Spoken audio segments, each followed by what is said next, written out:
보도의 진실을 들여다보고 시청자의 진심에 귀 기울이는 시간이죠. YTN 뉴스 FM 열린 라디오 YTN 시작합니다. 저는 아나운서 최희입니다. 겨울이 끝나가는 시점에서 막바지 추위가 기승을 부린 한 주였습니다. 봄이 오면 찾아오는 꽃샘 추위를 빼고는 사실상 이번 겨울 마지막 한파가 아닐까 싶은데요. 한파에는 사람만 추운 게 아니죠. 야외에서 살아야 하는 동물들에게도 추위는 똑같이 매섭습니다. 봄이 다가오면서 슬슬 겨울잠에서 일어나는 동물들. 개구리 잡고 놀았던 어린 시절 추억 떠올리면서 올챙이나 개구리 채집하러 다니는 분들도 계실 텐데요. 야생동물 채집, 사실 불법이었다는 거 알고 계신가요? 잠시 후 팩트체크 시간에 자세한 내용 알아보겠습니다. 뉴미디어 트렌드 시간에는 언제 어디서나 내가 원하는 곳에서 볼 수 있는 OTT 넷플릭스가 TV와 같이 본방사수 시스템을 적용한다고 합니다. 최근 봄날 봄길만 걷고 있는 넷플릭스의 파격적인 행보들 이야기 나눠보죠. 열린 라디오 YTN 지금 시작합니다.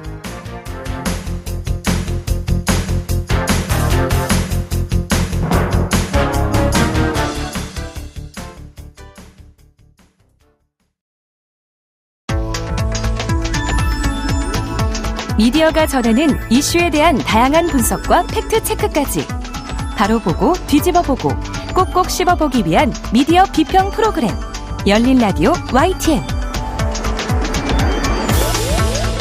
사실 확인이 필요한 허위 의심 정보에 대해 짚어보는 팩트체크 시간입니다. 선정수 팩트체커 전화로 만나보죠. 안녕하세요.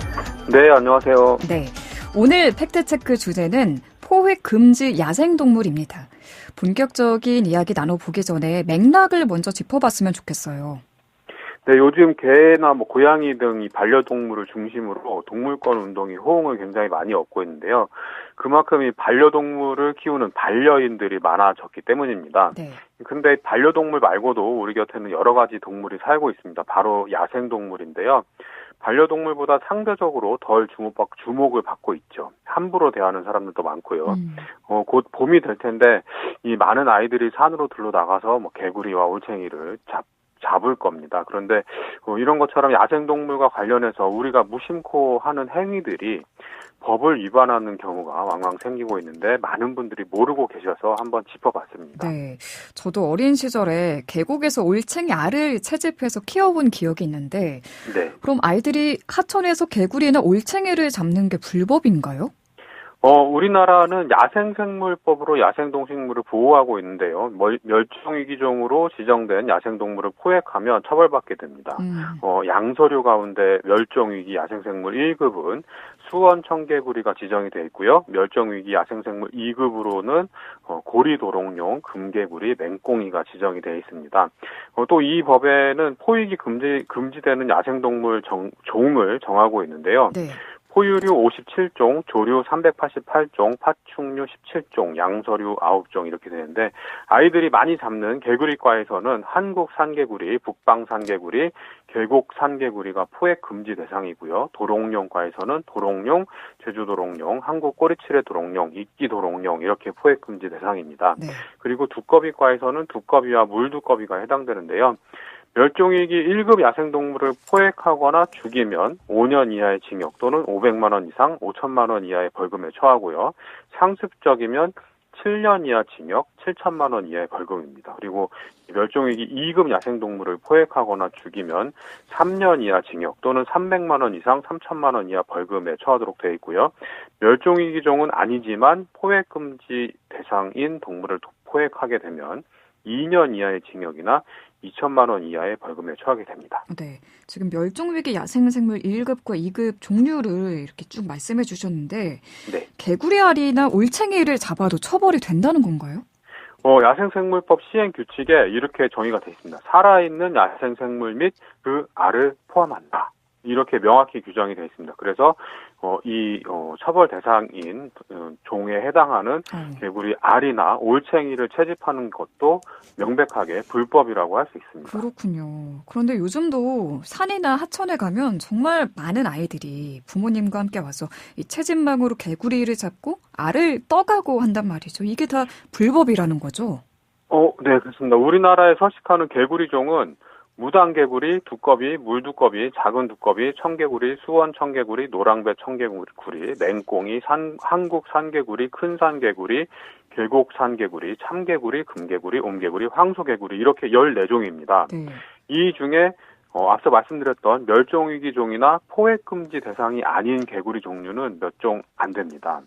근데 학부모나 아이들이 개구리나 올챙이 또는 그 개구리 알만 보고 이건 멸종위기도 아니고 포획금지 대상도 아니야 이렇게 판별할 수 없잖아요. 네. 예, 그래서 만약에 그 포획금지 대상에 해당되는 종의 알을 떴을 때는 처벌 대상이 되는 거죠. 그런데 단속 권한을 가진 환경부나 지자체가 적극적으로 단속을 하지 않아서 적발이 되지 않을 뿐이지 사실 불법이라고 봐야 되는 겁니다. 네. 사실 많은 부모님들이 내가 어렸을 때 했던 경험을 내 아이에게도 해주고 싶다, 하게 해주고 싶다 이런 분들이 많이 계세요. 네, 근데 세상은 바뀌잖아요. 바뀐 세태를 또 법이 반영을 하는 거고요.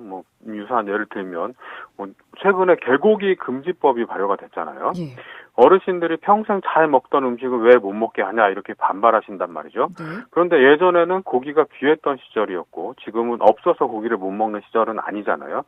개를 반려동물로 키우는 분들이 많아지고 가족같이 생각하는 분들이 많아지니까 이 개고기를 먹는 거를 금지하는 거죠. 그리고 예전에는 동네 놀이터에서 나이 지긋한 어르신들이 꼬마 아이들 엉덩이 이렇게 툭툭 치면서 귀엽다고 했잖아요. 그리고 이런 행위가 지금은 강제추행으로 처벌받게 되는 거죠. 네. 이 같은 맥락으로 이 세태가 달라진 겁니다. 야생동물도 보호해야 할 생명으로 보는 인식이 이 법에 녹아 있는 건데요. 내가 어릴 적에 했으니까 자식에게도 하게 해주고 싶다. 이렇게 우겨서 될 일은 아니죠. 멸종위기종이나 포획금지 대상에 해당하는지 판별할 자신이 없으면 안 잡는 게 상책입니다. 그냥 눈으로 보고 가슴으로 느끼는 게 최고고요. 네. 굳이 개구리 알이나 올챙이 이 집으로 데려다가 키울 이유는 없는 것 같습니다. 그 과정에서 굉장히 많이 죽기도 하고요. 예전에는 학교에서 개구리 해부 실습 했잖아요. 근데 이런 것들이 이제 없어졌고요. 이런 것들도 마찬가지 맥락으로 볼 수 있겠죠.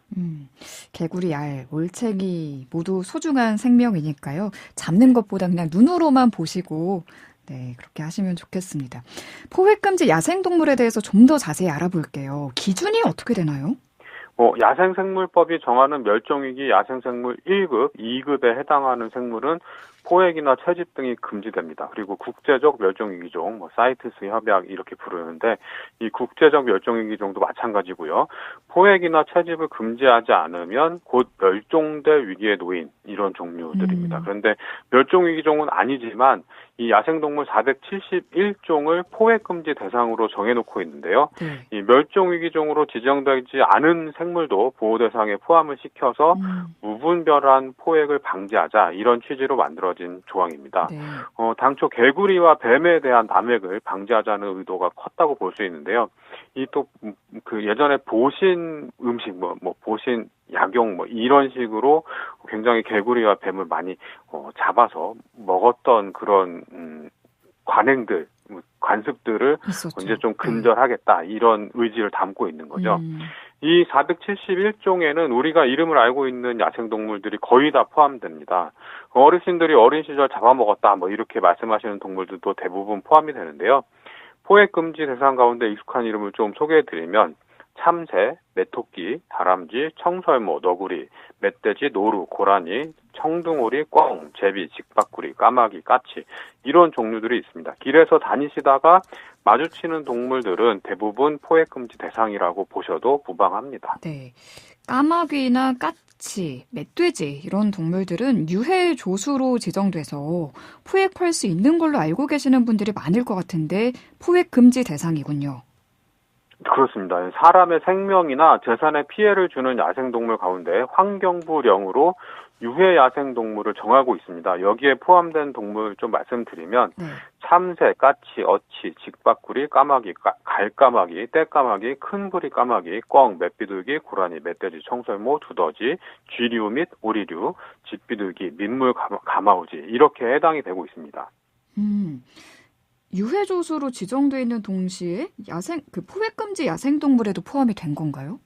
그렇죠. 좀 모순적이라고 볼 수도 있겠는데요. 근데 이게 유해 야생동물의 정의와 좀 관련이 있습니다. 사람의 생명이나 재산에 피해를 줘야만 유해 야생동물로 지정이 되는데, 이 야생생물법 시행규칙 조문을 좀 살펴보면 이렇게 돼 있습니다. 장기간에 걸쳐 무리를 지어 농작물 또는 과수에 피해를 주는 참새, 까치, 어치, 직박구리, 까마귀, 갈까마귀, 떼까마귀, 큰부리 까마귀, 그리고 일부 지역에 서식 밀도가 너무 높아 농림수산업에 피해를 주는 꿩, 멧돼지, 고라니, 멧돼지, 청설모, 두더지, 쥐류 및 오리류, 이렇게 쭉 나열이 돼 있고요. 그리고 또 비행장 주변에 출현하여 항공기 또는 특수 건조물에 피해를 주거나 군 작전에 지장을 주는 조수류, 이렇게 상황이 정해져 있습니다. 따라서 까마귀나 까치가 있다고 해서 그냥 포획해도 좋다는 게 아니라는 거죠. 장기간 농작물에 피해를 주거나 서식 밀도가 너무나 높아서 사람에게 피해를 주거나 비행장 주변에서 조류 충돌을 일으키는 등 이 사람에게 피해를 줘야지 유해 야생동물로 지정이 되는 겁니다. 이럴 경우에 피해를 입은 사람이 지자체에 신청을 해서 포획 허가를 받아야지 이 동물을 포획할 수가 있습니다. 네. 번화가 같은 데 가보면은 비둘기에게 먹이를 주지 마세요 이렇게 하는 그 현수막을 붙여놓은 곳이 많거든요. 네. 이건 이유가 뭔가요? 먹이를 주면 온 동네 비둘기가 몰려들고요. 그리고 영양 상태가 좋아지면 번식을 자주 하게 됩니다. 그래서 비둘기 서식 밀도가 높아지죠. 그렇게 되면 비둘기가 내려앉는 건물 또는 시설이 이 비둘기 배설물로 뒤덮이게 되는데요. 이 조류의 배설물은 산성을 띠고 있기 때문에 시멘트나 금속 이런 것들 부식을 시킵니다. 문화재나 건물에 손상을 입힐 수 있는 거죠. 미관상 굉장히 좀 보기 안 좋기도 하고요. 네. 또 비둘기가 음식물 쓰레기를 뒤지고 불결한 곳에 드나들면서 기생충에 굉장히 많이 감염돼 있다. 이런 연구들도 나오고 있는데요. 비둘기가 유해한 세균을 사람에게 옮길 수 있다. 이런 가능성에 대한 경고도 나오고 있고요. 비둘기는 1988년 이 서울올림픽 개막식을 위해서 도입된 이후에 개체수가 급격히 늘어났다고 알려져 있습니다. 한때는 평화의 상징으로 불리면서 많은 사랑을 받았는데요. 이제는 좀 천덕꾸러기 신세가 됐죠. 지난달부터 시행된 개정 야생생물법은 유해 야생동물에게 먹이를 주는 행위를 지자체가 조례로 금지할 수 있도록 하는 조항을 신설했습니다. 네. 이를 어기면 100만 원 이하의 과태료를 물리는 조항도 신설이 됐는데요. 그런데 지자체들이 조례를 신설하는 걸 망설이고 있어서 아직까지 관련 조례가 실제로 신설된 지자체는 없다고 합니다. 네, 야생동물 포획 도구를 만들거나 팔면 불법이라면서요? 네, 야생생물법 10조는 이렇게 정하고 있습니다. 누구든지 덫, 창에, 올무 또는 그 밖에 야생동물을 포획할 수 있는 도구를 제작, 판매, 소지 또는 보관해서는 안 된다. 이렇게 정해져 있는데요. 창에는 포획 장치 일종인데 동물이 건드리면 강한 힘으로 때리는 장치가 발동되는 겁니다. 덫과 올무는 많이들 아실 테고요. 그런데 유명 온라인 쇼핑몰 등에서 덫이나 올무를 검색을 해보면 수많은 제품이 판매가 되고 있는 걸 볼 수가 있습니다. 지금도 팔리고 있고요. 제품명을 좀 하나 가져와 봤는데요. 이렇게 돼 있어요. 그 회사 제조회사 상표 맷 땡땡 이렇게 돼 있고 멧돼지, 올무, 덫트랩, 포획, 노루 퇴치 이렇게 제품명을 적어놨습니다. 일단 노루는 유해 야생동물 지정 요건에 해당되지 않기 때문에 이런 광고는 좀 문제가 있다고 볼 수 있고요. 그리고 유해 야생동물인 멧돼지를 잡으라고 판매한다 이렇게 강변할 수는 있겠는데요. 환경부 관련 고시를 보면 이 유해 야생동물을 포획할 때 사용할 수 있는 포획 도구는 엽총, 공기총, 마취총, 석궁활, 포획틀, 포획장, GPS가 부착된 포획 트랩, 그물 이렇게 제한이 됩니다. 시중에서 판매하고 있는 올무나 덫 이런 것들은 유해조수를 포획할 때도 사용할 수 없게 정해져 있는 거죠. 좀 이 관계 당국이 좀 단속을 좀 벌일 필요가 있어 보이고요. 인터넷 쇼핑몰 업체의 자정 노력이 필요해 보입니다. 길고양이와 관련해서도 갈등이 끊이지 않고 있는데요. 길고양이는 어떻게 분류되나요? 도시 지역에서 길고양이는 이 소음과 자동차 흠집 이런 문제를 일으키는 존재로 굉장히 미움을 받고 있기도 한데요. 그리고 야생과 겹쳐져 있는 촌락에서는 야생동물을 사냥해서 좀 야생동물 애호가들의 좀 원성을 사고 있고요. 고양이가 도시 지역에 있으면 일단 길고양이로 분류가 됩니다. 산이나 숲에 있으면 들고양이로 분류되는데요. 일단 도시 지역에 살고 있는 길고양이는 농림축산식품부 소관 동물보호법의 보호를 받습니다. 도로, 공원 등의 공공장소에서 소유자 등이 없이 배회하거나 내버려진 동물을 가리키는 유실, 유기동물에 해당되고요. 발견되면 동물보호센터로 인계됩니다. 근데 여기서 새 주인을 만나기도 하지만 질병이 있거나 열흘 이내에 새 주인을 찾지 못하면 안락사 대상이 됩니다. 반면에 야생동물 및 그 알, 새끼, 집에 피해를 주는 들고양이, 얘네들은 야생생물법에 따라서 야생화된 동물로 규정이 됩니다. 사전조사를 거쳐서 포획한 다음에 중성화 수술 후 방사, 동물보호기관 이송, 안락사 등의 조치가 취해지는데요. 이 도시 지역의 길고양이는 숲이나 산에 사는 들고양이보다는 좀 더 보호를 받는 것처럼 보이지만 새 주인을 만나지 못하면 결국 안락사 된다는 거는 뭐 마찬가지고요. 그런데 다만 중성화된 개체는 동물보호센터로 인계되지 않고 살던 곳에서 살 수 있도록 해준다고 하니까 길고양이를 보호하시는 분들은 중성화 수술에 적극적으로 동참해 주시는 게 뭐 옳을 것 같습니다. 네. 오늘 말씀 여기까지 듣겠습니다. 고맙습니다. 네, 고맙습니다. 네, 지금까지 선정수 팩트체커였습니다. 진실을 전합니다. 진심을 다합니다. 시청자 여러분의 목소리에 귀 기울이는 YTN 뉴스 FM, 열린 라디오 YTN. 토요일 저녁 8시 20분과 일요일 밤 11시 20분에 방송됩니다.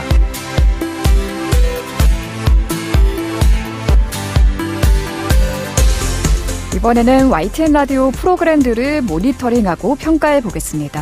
오늘은 박채린 시청자 평가원과 전화 연결돼 있습니다. 안녕하세요. 네, 안녕하세요. 네, 이번 주에는 어떤 프로그램 모니터링 하셨나요? 네, 이번 주에는 평일 오후 1시 15분부터 3시까지 방송하는 이익선 최수영의 이슈앤피플을 들었습니다.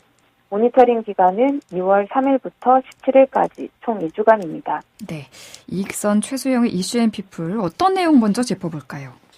네, 먼저 진행자의 질문에 관해 두 가지 문제점을 지적하고 싶습니다.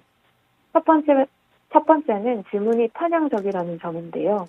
지난 2월 11일 이슈 인터뷰 코너에는 유승민 전 국민의힘 의원이 출연했습니다. 이재명 더불어민주당 대표가 내놓은 정책에 대한 유 전 의원의 비판적 견해가 방송 내용의 한 축이었습니다. 시사 프로그램 진행자라면 출연자의 주장이 얼마나 합당하고 또 사실에 부합하는지 확인하는 질문을 해야 하는데요. 네. 그런데 이날 진행자 최수영 씨는 오히려 유 전 의원 의견에 맞장구를 치는 듯 하거나 이런 편향이 담긴 질문을 했습니다. 이날 이재명 민주당 대표가 내놓은 국민 소환제를 언급을 하면서 청렴 모순 같은 거죠. 이 대표는 덥석 던져놓고 말 한마디 없다라며 어떻게 보느냐고 출연자에게 질문을 했습니다. 질문 속에 이미 진행자의 판단이 들어가 있는 건데요.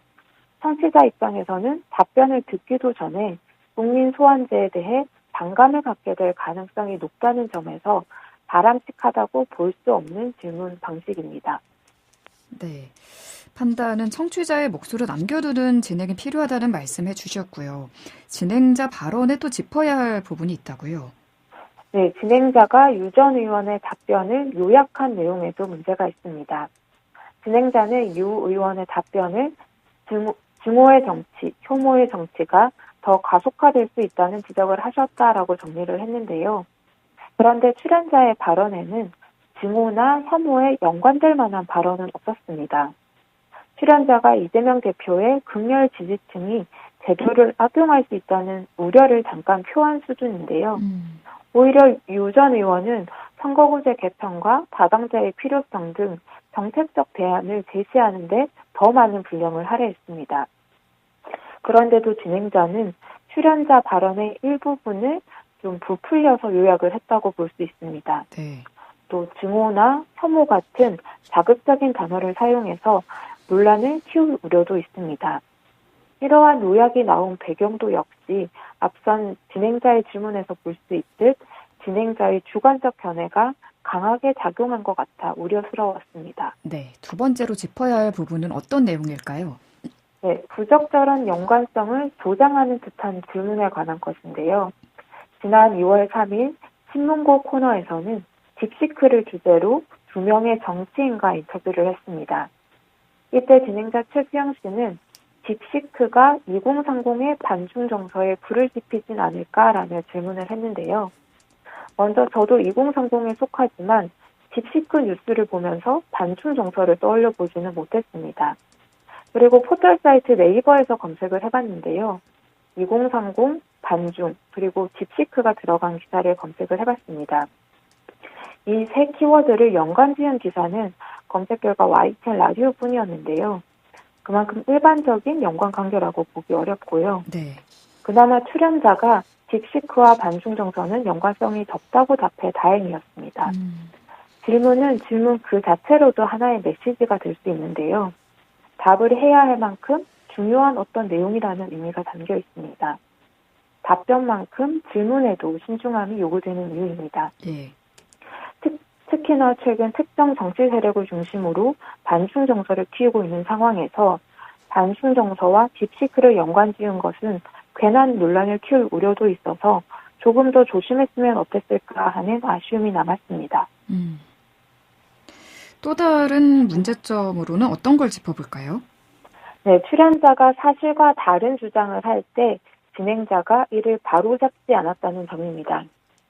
지난 2월 6일 월간 전원책 코너에서 부정선거에 대한 언급이 나왔습니다. 이와 관련해서 출연자 전원책 변호사는 부정선거와 관련해 법원이나 선거관리위원회 등이 어떤 수사나 조사를 하지 않은 것처럼 발언을 했지만 이는 사실과 다릅니다. 네. 먼저 전 변호사 발언을 그대로 소개를 해드리면요. 법원이 양쪽으로 신문을 해야 된단 말이에요. 그런데 그런 게 일체 없었어요. 라거나 선관위가 그냥 우리는 아무 책임이 없어. 그런 거 없어. 이러고 입을 꽉 닫고 얘기하지 마. 대꾸하지 마. 이렇게 해서 해결될 문제가 아니란 말이에요. 라고 말했습니다.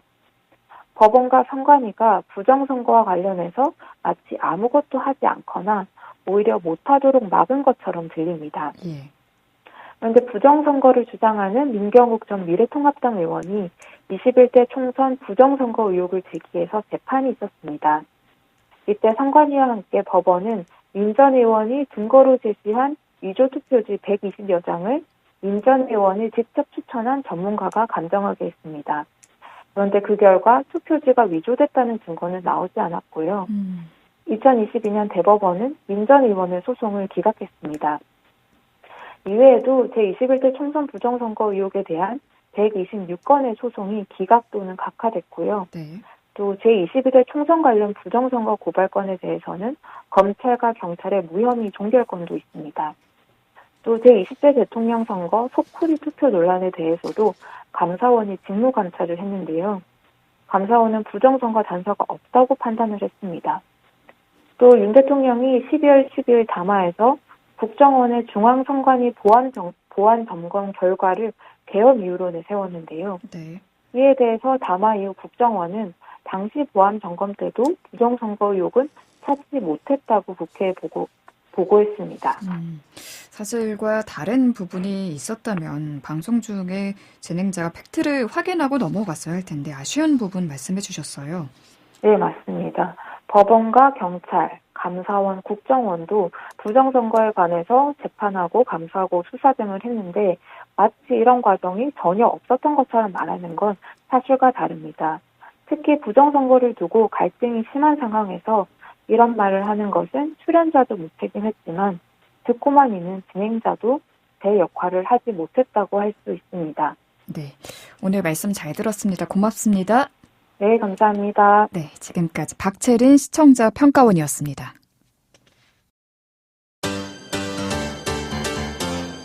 열린 라디오 YTN에서는 시청자 여러분의 목소리를 듣습니다. 참여 신청과 의견은 유료 문자 샵 0945, 우물정 0945나 YTN 라디오 프로그램 열린 라디오 YTN 게시판을 통해 남겨주세요.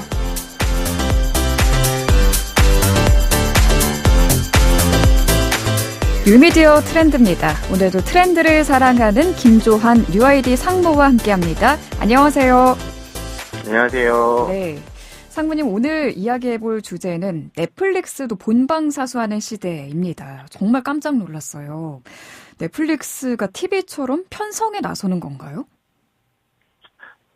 네, 그 말씀하신 것처럼 전통적인 TV 방송이 이제 특정 시간에 동일한 프로그램을 공개하는 어떻게 보면 이런 거를 우리는 라이브 스트리밍이라고 하죠. 그래서 정해진 일정의 공개 방식을 도입하고 있는데요. 이런 것들은 어떻게 보면 실시간으로 소비자들끼리 이제 같은 콘텐츠를 같은 시간에 이제 소비하는 경험을 줄 수 있고 커뮤니티에서도 활발하게 그 특정 시간대부터 이제 얘기를 할 수 있고요. 그리고 몰입도 화제성을 충분히 높일 수 있는 것들이 있고 중요한 거는 이제 수익적인 측면에서는 동시간대 효과적인 광고 노출을 원하는 광고주들한테도 매력적인 포맷이 될 수 있기 때문에 이런 테스트를 해보는 게 아닐까라고 생각하고 있습니다. 네. 그러네요. 실시간 방송을 보면서 시청자들끼리 감상평을 좀 나누는 것도 활발하게 좀 이루어질 것 같고. 그럼 지금 넷플릭스에서 본방사수해야 하는 프로그램은 어떤 것들이 있는지 소개를 좀 해주세요. 네, 시작 시점은 조금씩 다 다른데요. 네, 월, 수, 목, 토일이 이제 일단 다 잡혀 있어요. 그래서 그 래퍼 겸 월요일 날은 래퍼 겸 예능인 덱프콘이 전국 각지의 동호회를 찾아가는 동호회에 미친 새내기라는 방송이 있고요. 네. 그다음에 수요일은 요즘 또 핫하신 분이죠. 격투기 선수 추성훈이 진행하는 토크쇼 트라이. 그다음 목요일에는 이게 또 대한민국과 일본의 합작 프로그램인 미친 맛집 미식가의 친구의 맛집. 이게 성시경 가수님과 그리고 또 고독한 미식가로 유명한 배우님이죠. 그분이 같이 나오는 프로그램이고요. 그다음에 토요일 날은 또 요즘 최근에 셰프가 또 유행이 아니겠습니까? 셰프 최광록과 유튜버 문상우님이 출연하는 주간식당. 그리고 원래 홍김동전이라고 KBS에서 원래 재미있고 약간 코어 팬들이 있던 버라이티인데 아쉽게 종료가 됐었는데요. 네. 그 제작진과 출연진이 다시 모인 도라이버 잃어버린 나사를 찾아서가 있습니다. 출연진이 다 요즘 핫한 분들로 아주 화려하네요. 기대가 됩니다. 이게 예능만 있는 건가요? 예전에는 사실은 드라마를 이렇게 테스트를 했었죠. 근데 그게 오리지널 드라마가 아니라 방송에서 이미 하고 있는 드라마를 편성할 때였는데요. 특이하게 이번에 그 넷플릭스 오리지널 드라마죠. 제주도를 배경으로 한 폭삭 소가수다. 또 같은 방식으로 공개를 할 예정이라고 해요. 그래서 라이브로요? 예. 그러니까 특정 시간에 특정 날마다 한 편씩. 예전에는 오징어 게임도 한 번에 다 공개하고 쪼개서 공개하기도 했지만 네네. 전체를 공개하는 방식에서 이제 조금씩 바뀌어가고 있다라고 생각하시면 될 것 같습니다. 그러니까 쉽게 말해서 TV 드라마처럼 한 주에 정해진 요일, 정해진 시간에 한 편씩만 공개를 한다라는 거죠. 네네네. 얼마 전에 이 소식도 떴더라고요. 넷플릭스가 유명 예능 PD인이죠. 나영석 PD와 손을 잡았다고 하는데 기대하는 분들도 많을 것 같아요. 어떤 내용인지 공개는 아직 안 됐죠? 예, 아직 안 됐고요. 아마 본인도 모르고 싶다는 생각도 드는데, 예, 아니 워낙 얘기가 안 나오고 있는데 사실 말씀하신 것처럼 넷플릭스가 같이 협업을 안 하는 PD가 있을까 싶을 정도로 다 했는데 지금까지 한 번도 나영석 PD가 직접적으로는 한 적이 없어요. 김태호 PD라든지 다 했었잖아요. 네, 근데 이번에 처음으로 콘텐츠 준비하고 있는데. 이것도 결국에는 본방송 형태의 콘텐츠가 아닐까. 그래서 매주 뭔가 사람들을 기대하게 만들고 그걸로 화제성을 만들어서 넷플릭스를 계속 관심 있게 만드는 그런 콘텐츠가 아닐까라는 생각은 들고 있습니다. 사실 그동안 OTT 플랫폼의 가장 큰 매력이 언제 어디서나 원하는 만큼 내가 볼 수 있다라는 거였잖아요. 시청자 입장에서 본방사수, 이 라이브 콘텐츠일 때 어떤 매력, 어떤 장점이 있을까요? 뭘 봐야 될까? 그리고 내가 이걸 보는 게 과연 시간 낭비가 아닐까라는 거에서 굉장히 많은 자유를 줄 수 있을 것 같아요. 실시간에서 그거에 대해서 논의가 된다든지 커뮤니티 경험들, 많은 사람들이 어떤 커뮤니티에 가서 얘기들을 나눌 때 아니면 사람들과 얘기를 나눌 때 뭘 봤냐고 했을 때 진짜 강력하게 광고를 하거나 이런 것들이 아니면 실제로 같은 콘텐츠를 맞춰보기가 어렵거든요. 그래서 사회적 연결감 같은 것들을 줄 수 있고 그리고 같은 시간대 본다는 거는 스포일러를 피할 수 있는 장점도 있죠. 그리고 계속 말씀드리지만 아마도 이런 부분들이 광고주들이 이제 계속 광고 모델을 이번에 도입을 하면서 네. 또 집중적으로 요구를 했던 부분이 아닐까라는 생각이 들고요. 그리고 지금 소위 말하는 경쟁, 지역의 경쟁 플랫폼들이 라이브나 이런 본방사수 관련된 퀵VOD라고 하죠. 빠르게 그 콘텐츠를 볼 수 있게 하는 그런 것들을 많이 제공하다 보니까 네. 우리도 할 수 있어라는 걸 보여준 게 아닐까라는 생각이 듭니다. 굉장히 큰 새로운 시도를 하려는 걸로 보이는데 TV 입장에서 보면 방송사 입장에서 보면 본방 경쟁까지 OTT와 나서야 하는 상황이 된 건데 어떻게 위기감이 좀 더 커질 것 같아요. 그러니까요. 지금 네. 아마 방송 관계자분들은 이 위기감이 언제까지 커질 거냐 이런 생각을 할 것 같아요. 네, 하루하루가 매일같이 네, 위기고 그다음에 그러면 이제 어떤 식으로 협력을 해야 될까? 경쟁이 아니라 협력을 해야 될까? 이런 고민을 할 것 같고요. 결국에는 이런 본방사수라는 표현을 넷플릭스는 한 번도 쓴 적은 없습니다만 네. 이렇게 어떤 특정 시간에 루틴하게 공개되는 콘텐츠들이 늘어날수록 방송사에서의 그 시청률 감소와 광고 수익 감소는 뭐 떨쳐버릴 수 없을 것 같고요. 그래서 새로운 수익 모델들을 방송사들도 콘텐츠 유통이라든지 이런 부분이 아니라 다양한 뭔가 판매라든가 이벤트라든가 오프라인의 어떤 접점을 만든다든지 이런 것들을 고민해야 할 타이밍이 아닌가라는 생각이 듭니다. 네, 다른 OTT들도 따라서 본방 경쟁에 좀 돌입할 것 같기도 하고요. 어떻게 전망하세요? 이미 어떻게 보면 다른 OTT들은 자기들이 갖고 있던 강점이었던 부분이거든요. 근데 이것들을 이제 예를 들면 디즈니 플러스 같은 경우도 뭐 특정 시간에 트리거라는 오리지널 같은 경우도 지금 매주 한 편씩 공개하는 이런 방식으로 채용을 했었고 작년에 큰 화제였던 무빙도 마찬가지고요. 그러니까 콘텐츠를 하나씩 보여주는 게 네. 어떻게 보면 디즈니가 제일 잘하던 방식이기도 합니다. 최근까지도. 왜냐하면 한 콘텐츠를 한 2달 동안 혹은 뭐 한 달 동안 고객들을 락인시킬 수 있다는 것은 굉장히 큰 장점인데 네. 넷플릭스가 이렇게 이런 방식을 취해서 좋은 포맷들이 생겨난다면 예전만큼 새로운 콘텐츠를 제작하는 데 스트레스도 넷플릭스는 덜 할 수 있을 텐데 다른 OTT들은 야 이렇게 되면 우리는 어떤 무기를 가지고 얘네들이랑 경쟁해야 되지 이런 생각들을 할 것 같습니다.